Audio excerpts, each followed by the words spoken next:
नमस्कार। तो एक बहुत बड़ी खबर है, खासकर उनके लिए जो टेक्निकल एजुकेशन में अपना करियर बनाना चाहते हैं।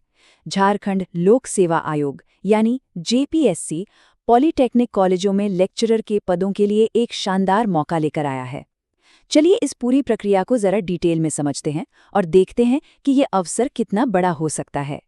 जी हाँ, झारखंड लोक सेवा आयोग ने लेक्चरर के कुल 349 पदों पर भर्ती की घोषणा की है। ये कोई छोटा मोटा आंकड़ा नहीं है। इसका मतलब है कि अलग अलग सब्जेक्ट्स में कई काबिल लोगों के लिए दरवाजे खुलने वाले हैं। और देखिए, जो चीज़ इसे और भी खास बनाती है वो है इसकी सैलरी। शुरुआती वेतन ही 57,700 रुपये प्रति माह तक जा सकता है, जो इसे सिर्फ एक नौकरी नहीं बल्कि एक बहुत ही प्रतिष्ठित करियर ऑप्शन बनाता है। तो अब सवाल ये उठता है कि इन शानदार पदों में से किसी एक पर अपनी जगह कैसे बनाई जाए। तो इस पूरी चर्चा में हम इसी सवाल का जवाब ढूंढेंगे। हम जानेंगे कि कौन-कौन इसके लिए अप्लाई कर सकता है, सिलेक्शन का तरीका क्या होगा और सबसे ज़रूरी अप्लाई करने का पूरा प्रोसेस क्या है, स्टेप बाय स्टेप। तो चलिए शुरू करते हैं सबसे पहले सवाल से। ये जो लेक्चरर की पोस्ट्स हैं, ये आखिर हैं क्या और कौन-कौन से सब्जेक्ट्स में ये मौके हैं? तो देखिए, ये जो 349 वैकेंसीज हैं, ये 16 अलग-अलग सब्जेक्ट्स में फैली हुई हैं। सबसे ज़्यादा पोस्ट्स तो आपको कंप्यूटर साइंस, इलेक्ट्रिकल और मैकेनिकल इंजीनियरिंग में मिलेंगी, पर पूरी लिस्ट काफ़ी लंबी है। मतलब अलग-अलग स्पेशलाइजेशन वालों के लिए यहाँ मौका है। अच्छा, कुछ और ज़रूरी डिटेल्स पर भी नज़र डाल लेते हैं। ये सारी पोस्ट्स झारखंड राज्य के लिए हैं।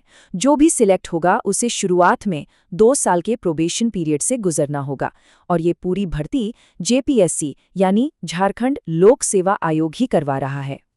चलिए अब बात करते हैं सबसे ज़रूरी चीज़ की, एलिजिबिलिटी, मतलब कौन इन पदों के लिए अप्लाई कर सकता है। ये जानना सबसे पहला और ज़रूरी कदम है। यहाँ पर क्वालिफिकेशंस को 2 लेवल में बांटा गया है और सैलरी भी उसी हिसाब से है। जैसे लेवल 9A, जिसकी एंट्री पे 56,100 रुपये है, उसके लिए इंजीनियरिंग में फर्स्ट क्लास बैचलर डिग्री चाहिए, मतलब BE या BTech। लेकिन अगर लेवल 10 की बात करें, जहाँ एंट्री पे 57,700 रुपये है, तो वहाँ क्वालिफिकेशन भी थोड़ी ज़्यादा चाहिए, जैसे इंजीनियरिंग में मास्टर डिग्री, या फिर अगर साइंस या ह्यूमैनिटीज़ की सब्जेक्ट्स हैं तो नेट या स्लेट जैसी क्वालिफिकेशन भी ज़रूरी हो जाती है।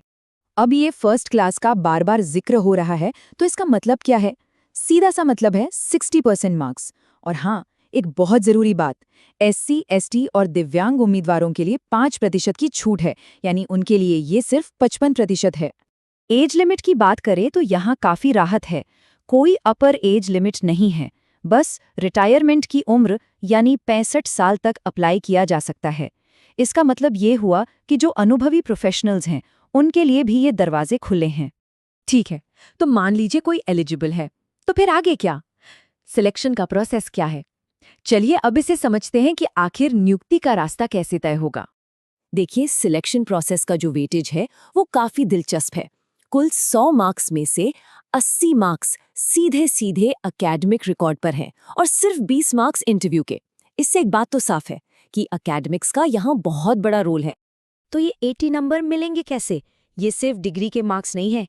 इसमें ग्रेजुएशन से लेके पोस्ट ग्रेजुएशन, MPhil, PhD, यहाँ तक के रिसर्च पेपर्स और टीचिंग एक्सपीरियंस, इन सब चीज़ों को मिलाकर स्कोर तैयार किया जाएगा। मतलब एक पूरा का पूरा एकेडमिक प्रोफाइल देखा जाएगा।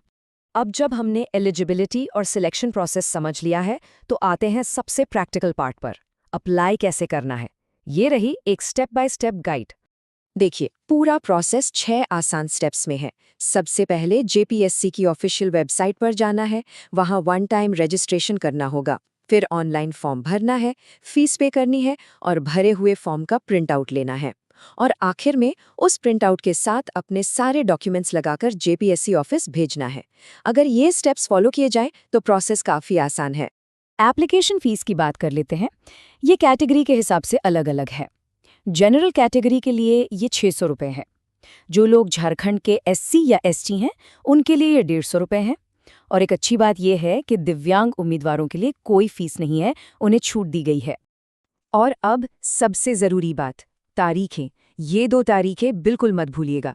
ऑनलाइन अप्लाई करने की आखिरी तारीख है 12 मार्च 2026 और जो हार्ड कॉपी भेजनी है वो 25 मार्च 2026 तक ऑफिस पहुंच जानी चाहिए। तो सारी जानकारी के बाद आखिर में एक सवाल खुद से पूछने वाला है, क्या ये सिर्फ एक नौकरी का मौका है या फिर ये झारखंड के आने वाले टैलेंट को, भविष्य के प्रोफेशनल्स को गढ़ने का एक अवसर है? ये एक बड़ा सवाल है जिस पर हर योग्य उम्मीदवार को सोचना चाहिए।